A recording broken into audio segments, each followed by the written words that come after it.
Nagaa faraarri Waaqayyo iddoo isin jirtan hundumatti isiniif haa ta'u. Sagalee Waaqayyoo iddoo tokko isinii dubbisa. Isin mana keessan teessanii sagalee kana dubbifattu. Wangeela Maatiyos boqonnaa 7 lakkoofsa 15 irraa kaaseen dubbisaanii sagalichi akkas jedha. Na caqasaa sirriitti. Yesus itti fufee raajota sobduu irraa of eeggadhaa.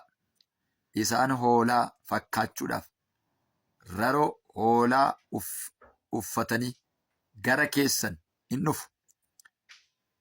Keessa isaaniitti garuu yeeyyii bututaniidha. Ija hojii isaaniitiin isaan hin beektu. Ija waynii baala waraanteetti, harbuttis, kosorruuttis ciruu dandeessure. Akkasumas mukti gaariin ija ba'eessaa hin godhata. Mukti gadheenis ija hamaa hin godhata. Mukti gaariin ija hamaa godhachuu, mukti gadheenis ija ba'eessa godhachuun hin danda'u. Mukti ija isaa ba'eessa hin godhanne hundinuu hin murama, ibiddattis hin naqameedha. Gooftaa Yesuus Kiristoosiif galanni guddaan haa ta'u. Sagaleen Waaqayyoo gaafa dubbatuu dhufaatii Kiristoos jala raajonni sobdoonni akka isaan ka'anii sagalee Waaqayyoodhaan dubbatachuudha. Raajonni sobdoonni akka isaan ka'an sagalee Waaqayyoodhaa hin dubbata. Isaan kunisadhaa warra dhugaa sana fakkaatanii socho'u, warra dhugaa sana fakkaatanii deemu. Bakkeen isaanii hoolaa fakkaata, bakkeen isaanii gaarii fakkaata. Keessi isaanii garuu yeeyyii akka uffata bututaa wayi. Keessi isaanii maalidha? Bututeera, bututaadha. Bakkeen isaanii kuni sitti tola. Garuu keessi isaanii si nyaata jechuudha. Nyaatee si fixa jechuudha keessi isaanii kun. Sitti gaarii ta'anii sitti mul'atu.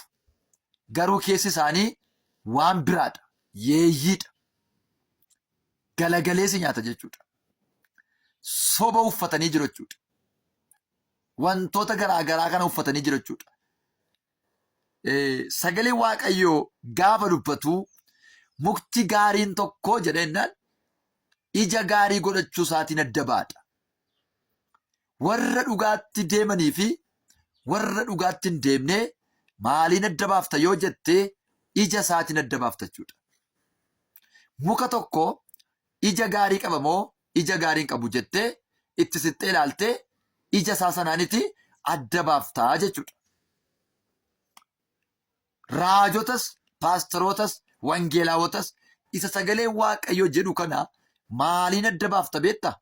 Hafuura Waaqayyootii fi sagalee Waaqayyootiin adda baafta. Sagalee Waaqayyoo maal jedhaa? Hafuurri Waaqayyoodhaa maal jedhaa? Jetteetu isaan kana adda baastaa jechuudha. Kanaaf isaan maaliin beekamu jedhaa? Ija hojii isaaniitiin hin beekamudha. Wanti gaariin tokko ija isaatiin beekama. Mukti gaariin tokko ija isaatiin beekama jechuudha. Namoonni Waaqayyoos raajota ta'anii, paastoroota ta'anii, wangeelaawota ta'anii, barsiisota ta'anii, waldaa kiristaanaa ta'u, nama kamiyyoo ta'u, ija isaatiin ilaalteetu adda baastaa. Kanaaf sagalee Waaqayyoo maal jedhee? Warra iji gaariin godhan, warri iji gaariin godhan, warri iji beessirra hin jirre, mukti iji beessirra hin jirre, mukti ija gaarii godhachuu hin dandeenye qottoon irra kaa'amee jiradha. Qottootu irra kaa'amee jira. Isaan kun immoo maali jedhee muramaniitu jedhee gaafa yeroon isaa ga'u muramaniitu abiddatti gannamu. Maaliif? Mukti ija hin godhanne tokko abiddaaf qophaa'a. Mukti ija hin godhanne tokko ija gaarii kan hin biqilchine tokko ija isaa sana godhatee nama biraatiif bu'aa kan hin kennine tokko abbaa lafa sanaatiif bu'aa kan hin kennine tokko murameetodha abiddatti gannama malee waan biraan ta'u jechuudha. Kanaaf mukti gaariin godhanne yookaan ija beessan godhanne hundinuu qottoon irra kaa'amee jira, hin murama, abiddatti gadi naqamaa jedhe. Arras warri sobanii maqaa tajaajila uffatee deemuu kan danda'u, maqaa mataa uffatee deemuu danda'u, kallattii garaa garaatiin deemuu danda'u. Har'as warri soban bootaan qaban, warri waliin dhaan bootaan qaban, warri bakkeen isaanii oolaa fakkaatee keessi isaanii yeeyyii ta'e bootaan qaban. Isaan kun maaltu irra jira yoo jette qottootu irra kaa'amee jira. Isaan kun maalii qophaa'u jette abiddaaf qophaa'anii jiru. Gubachuudhaaf jiru. Boba'uudhaaf jiru jechuudha. Kanaaf obboleessa obboleettii kosittani mana dhaggeeffadhu. Iyesuus Kiristoos hin dhufa, hin sobin. Iyesuus Kiristoos hin dhufa, miilla kee dirree cubbuu keessaa baafadhu. Waan gaarii hojjedhu, waan gaarii dubbadhu, waan Waaqayyotti tolu hojjedhu, waan namatti tolu hojjedhu. Qarshiidhaaf jettee hin gurguramin, qarshiidhaaf jettee nama hin gurgurin, qarshiidhaaf jettee ayyaana kee hin gurgurin, dibata kee hin gurgurin. Dibata kee eeggadhu akka qulaaliitti jechuudha. Bor Waaqayyoon dhufa. Yesus ilmi Waaqayyo hin dhufa. Gaafa dhufu kana waan ati irra hojjette kana hundumaa Waaqayyo si gaafata. Bu'aati buufte kana si gaafata. Fireeti buufte kana Waaqayyo si gaafata. Kanaaf mukti ija isaatiin beekama. Namoonni Waaqayyos ija isaaniitiin beekamu jechuudha. Mukti ija gaarii godhachuu isaatiin beekama. Namoonni Waaqayyos ija godhachuudhaan beekamu.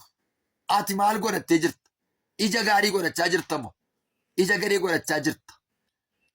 Abiddaaf qophaa'aa jirta moo? Jireenyaaf qophaa'aa jirta? Warri jireenyaaf qophaa'an mootummaa Waaqayyootti galu. Warri abiddaaf qophaa'an abidduma bara sanatti gadi darbatamanii gubatu. Kanaaf ati har'a obboleessa tokko amsansiidhaaf ofitti deebii. Of ilaali, ilmi Waaqayyoodhaa hin dhufa. Garatti adeemtu ilaaliitii adda baafadhu. Yesus Kiristoos hin dhufa. Miilla kee eeggadhu, arraba kee eeggadhu, jireenya kee eeggadhu. Mukti gaariin akkuma ija isaatiin beekamu, atis ija keetiin beekame. Waaqayyo sinaa eebbisu.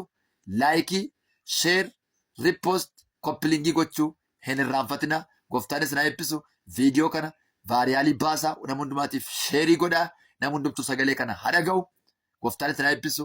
Faadhaa kabajamaa baay'een isin jalladhaa. Nagaa faraarri Waaqayyoo isin faana ta'u.